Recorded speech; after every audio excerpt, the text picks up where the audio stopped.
To answer your question, ICE is out of control. And how do we know that? We now have the extraordinary actions of local law enforcement holding press conferences and issuing statements and doing interviews criticizing ICE. So let me read you what Hennepin County Sheriff DeWanna Witt said. Quote, "I am seeing and hearing about people in Hennepin County stopped, questioned, and harassed solely because of the color of their skin," Witt said. "We cannot let people in our communities think that our local law enforcement leadership is okay with actions that are not only wrong, but illegal." So we are back with another one. And really is revolving around, you guessed it, ICE. And really Democrats. Democrats, they have been trying to take down ICE's reputation. They have tried to state things in regards to, hey, they're taking away children from families. They're racist. They're the Gestapo. They are Trump's police state that's going to help his administration gain full control of everything within the state and take over these states and whatnot. So there's a lot of narrative spins that are out there and this is where our video comes in today, to where Tricia Mclaughlin, the Assistant Secretary of Public Affairs for DHS, she's going on CNN. And she's going on CNN to talk to Wolf Blitzer and Pamela Brown. And essentially, she's come with receipts and she's come with that heat. And I don't think that they were expecting that initially. So without further ado, let's go ahead and dive in. Secretary Noem also told reporters yesterday that ICE may ask people to, quote, validate their identity when asked about Americans carrying proof of citizenship. Mm-hmm. Can you clarify what exactly that means? Do American citizens, as of now, need to carry their passports or other immigration documents to show that they're citizens? I am so glad you asked this question, because I think that there's a lot of confusion there about this. We have incredibly targeted immigration enforcement operations. So what's happening there is reasonable suspicion. If somebody is in the vicinity of this operation, of this target, then they could be asked for their identification. We've been vindicated by the Supreme Court, September of 2025. You all saw a case out of Los Angeles where they said we can use a reasonable suspicion. I think I've seen a lot on this network. She's talking about the Supreme Court case, Noem versus Vasquez-Perdomo. They really talk about the framework in regards to how ICE operates with their qualifiers, with giving that reasonable suspicion, and how they can operate within these states and whatnot. And that's the case that she's referencing in this particular instance. And it's still, they say litigation is still pending and whatnot, but Supreme Court ruled in their favor, like she mentioned. So, but yeah. In other places where they're talking about this is racially based, absolutely not. Racial animus is no place in DHS and is, of course, not used. We're using what is protected under the Fourth Amendment of the U.S. Constitution. I mean, if individuals are coming from certain countries and they have a certain pigmentation and they have a certain accent or dialect or what may have you, I don't think that that's racist. I think that hey, you fit into this category. And from this category, we have filters selected, essentially, that kind of meet certain qualifiers as far as the targets that we're looking for within that certain group. So, I get why she's saying it, obviously, and stuff. But, I know some people will get mad about that. But, that is the reality of the situation. If there is a certain type of descriptor that one fits, then you fit it. And all you can do at that point in time is just comply. And if everything clears up, then you're cleared up. It's that easy. But I digress. All right, let's dive a little bit deeper into that. Absolutely. I want to play this video of a recent incident in Minnesota that has received attention. Do you have an ID on you, ma'am? I don't need an ID to walk around in my city. This is my okay. city. Do you have some ID then, please? I don't need it. If not, we're going to put you in the vehicle and we're going to ID you. Please. I am U.S. citizen. I don't need to carry around an ID in my home. Well, this is my home. Where were you born? This is my home. Where were you born? Minneapolis is my home. All right. Before I continue on with the video, I don't know. If you're going to go up to law enforcement agents and start recording them, and you already see that they're around a specific area, for me, it's just you're asking. You're asking for them to do their job at that point in time. Just stop. Stop doing that. There's already tension on hand because they're pursuing a lot of dangerous illegal immigrants that have come in. So they don't know essentially if you're a part of this network or not. Showing a video like this, and I'm gonna continue the video on here, but showing a video like this, like, what does it say? Oh, they asked her for her ID. Okay, what was she doing there? So that video was filmed by a woman who, as you heard, said she is a U.S. citizen. Why exactly was she stopped? Was there reasonable suspicion, which is a legal bar, as you noted, that a crime was committed in that situation? And why was he asking her, where are you born? Like, what was he basing that on? Sure. So either this is, and I haven't seen this video before, so there could be two circumstances here. Either this is a targeted operation and she's around the vicinity of it, around the target. There's reasonable suspicion because there might be a descriptor, or she could be 5'6" and they're looking for somebody who's 5'6". That could be part of it. They're looking for somebody. That could be part of it. The other piece of it is it could be, I don't know if she was obstructing law enforcement. Don't worry, Tricia, I'll say it. If they have certain types of pigmentation, skin color, essentially, accents, height, weight, anything that they're looking for that meets a descriptor, they're going to ask you that. It's no different if it was a white person. If a white person fit that description, and if they're an illegal immigrant from a different country and they fit a certain description, they had a certain accent, all these particular types of things, they are going to ask that person pretty much for identification. So I don't know.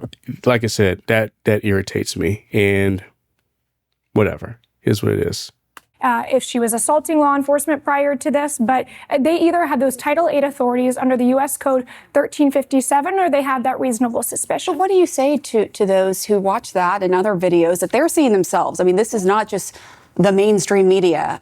This is, people are seeing these videos and they're concerned that a place like Minnesota is turning into a police state, and they're going up to U.S. citizens asking for ID and you know, using I think that tactics. there's So what do a you lot say of to fear-mongering going on, I think, by the media. But it's not, hold on, let me just correct you right there. Let me just, they're watching these videos and using their independence of mind. It's not the media. Oh, somebody's a little touchy there. A little sensitive. I'm going to say media, huh? Accountability? I don't know. No, actually, it is the media, and we're seeing it time and time again by saying things like the police state. What we're seeing is rampant violence against our law enforcement, highly coordinated. We have our legal authorities. When individuals see videos like that, you have to ask the question, was this individual obstructing law enforcement, which is a federal crime? Were they assaulting law enforcement, which is a felony? Were any of those instances occurring before this video was cut? Because you saw a very short cut, and that's what I'm talking about, the media. But you have to look at the polling, right? This isn't the media. This is actual polling that says, hey, I like what ICE is doing in terms of its target. We want to get criminals off the street who don't belong in the country. But 51% say ICE makes cities less safe. Just 31% say it makes cities more safe. On the Renee Good case you brought up, 26% of Americans viewed the shooting as an appropriate use of force, while 56% called it an inappropriate use of force. So are you willing to consider, in some cases, ICE has gone too far and is losing American support? Pamela, in the last 5 weeks, we have arrested 2,500 criminal illegal aliens off of the streets of Minneapolis. If I can make my point, I appreciate your having me, but I do want to be able to make my point. Sure. The point of the matter is, I have not seen CNN cover who some of those individuals are. An individual from Ecuador, he murdered his 3-month-old son. An individual who is perpetuating human slavery and human trafficking, scores and scores of murders, child pedophiles. Why does the media not talk about that? We continue to see that people love to demonize law enforcement, vilify them as they're facing 1,000% increase in assaults against them. And yet we're not talking about the great work that they're doing on the ground, the fact that they are risking their lives day in and day out to get these criminals off the ground. Gang members, known as suspected terrorists, these are all the people that we've arrested in Minneapolis. And DHS and Secretary Noem, President Trump, have done a phenomenal job of trying to give people transparency on who we are arresting. And yet we're standing here talking about relitigating cases over and over and over. Well, a U.S. citizen was killed by an ICE officer. Yes, that's fair. I talked about the polls. It's a fair question to say, are you losing American support? But Wolf, I want to let you. Please. No one supports attacking or killing a law enforcement officer. Nobody supports that. But if I may say, you all have said really laying the feet at that ICE enforcement officer. We said I that said this it's early was in the domestic- investigation. We said that this was domestic terrorism for a reason. This individual used a deadly weapon against our ICE law enforcement officer. That is and will be charged. In any of the cases, we saw 15 of these cases over the past week alone in Minneapolis. Those will be charged as domestic terrorism. When she called this 37-year-old mother of 3 who was driving that car a domestic terrorist, that really was outrageous. We said it was an act of domestic terrorism. In no way is that outrageous. What we saw on the ground there, she had been stalking and harassing law enforcement throughout the morning, and then she went on to use her car as a deadly weapon.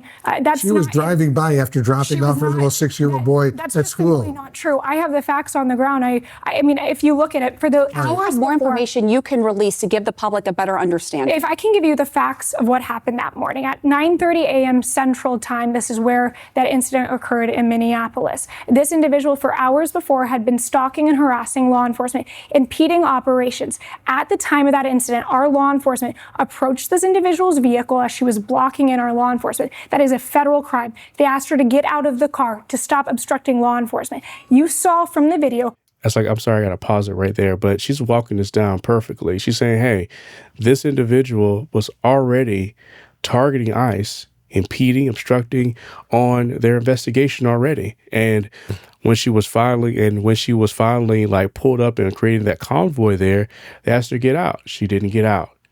You know, from a law enforcement standpoint, and I'm not in law enforcement, I never worked in law enforcement, but from a law enforcement standpoint, I can understand why, like, you know, you may be on edge, essentially, because there's tension around, and there could be a million type of scenarios that could happen. You're going to be looking to see, is like, hey, is this individual trying to do something to me, trying to plot on me? What's going on? Are they part of a network that's trying to coordinate things? Like, you don't know unless you're in those situations. So she's right for walking them down and explaining this. But again, I digress. That her partner had been walking around harassing the law enforcement officer. Our officer was in front of her. She gunned the vehicle, and that's when things turn dangerous and deadly. If you don't listen to lawful commands of federal law enforcement, if you use your vehicle as a weapon, that is absolutely an act of domestic Hold on, terrorism. really quick. I mean, you just mentioned he stepped in front of the vehicle, and there is no confirmation. I mean, there have been different analysis of this vehicle, and of course we would love more facts to fill in the picture, but she's also turning the wheel, and he did step in front of the vehicle as part of this. Is that part of the training for ICE agents during an encounter with the vehicle? When you're trying to when they're being blocked, when you're being impeded, when your cars were going by. Cars were being you're not seeing the full video. There are cars behind this individual that could not get through. So again, we're talking about manipulative editing and only showing. We're only showing part of the. Pamela, there's a very welcome any more evidence that you can release to the public. There's a very simple solution here.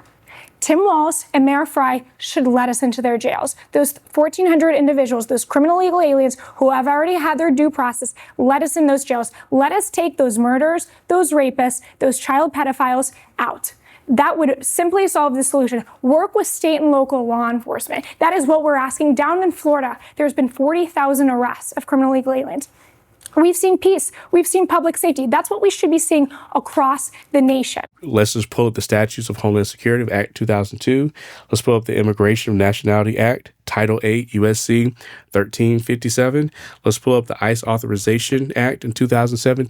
Those are the things that you can base essentially what ICE can do, but what they cannot do. It is a framework there. It is a statute. It's a law.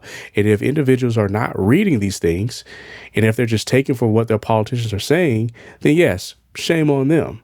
Okay. But then also, too, shame on the state and local governments that are not educating the individuals as far as like what these things mean and what they are, and continually saying that things are unconstitutional. It's not unconstitutional. These are the parameters of what ICE can do. And yeah, it's just so frustrating to constantly hear just these narratives whenever individuals need to read. And that's the reason why you're going to see these polls the way they are.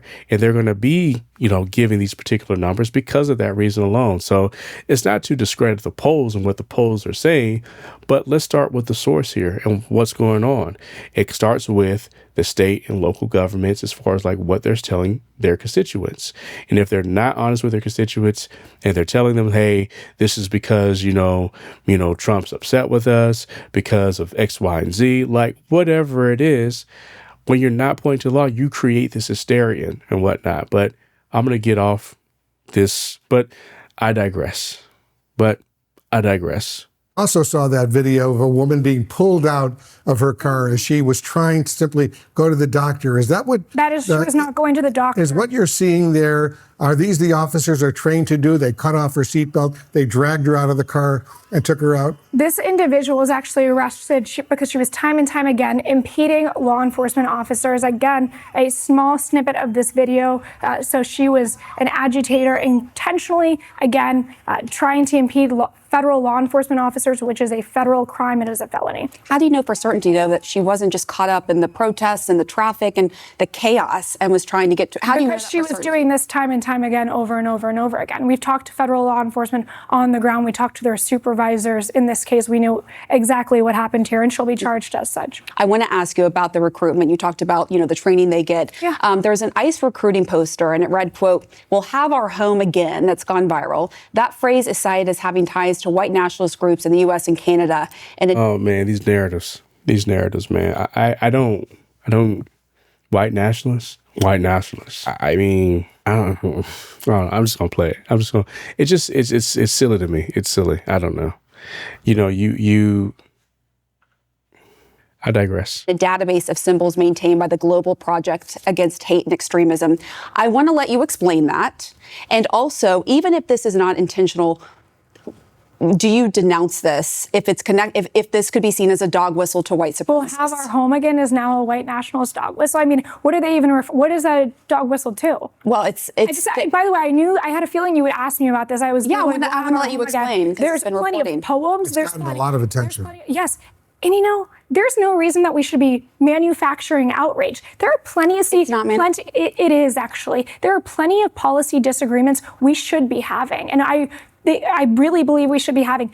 Manufacturing fake outrage is not that. There are plenty of poems, there are plenty of songs, there are plenty of books with the same title. And the fact that people would like to cherry pick something of white nationalism to make some sort of connection to DHS law enforcement, well, it's no wonder we're seeing such vast, rampant assaults against our law enforcement. It's no wonder Secretary Noem is facing so many threats against her life. I am Tom Homan across the board is because of garbage like this and people choosing to manufacture outrage. I think it's quite frankly embarrassing. Well, I wanted to give you the chance to respond. Again, this came from the Global Project Against Hate and Extremism. Thank you very much for coming on, Tricia Mclaughlin. We appreciate your time to give DHS side of the story. Absolutely. Thank you for having me. Getting the message out there in regards to DHS and what they're doing as ICE and really trying to explain the law. And I think that they continue to frame that within what they're doing. I mean, they're going to be okay, but so I don't know. It is what it is. But as always, be safe out there. Please comment, like, share, and subscribe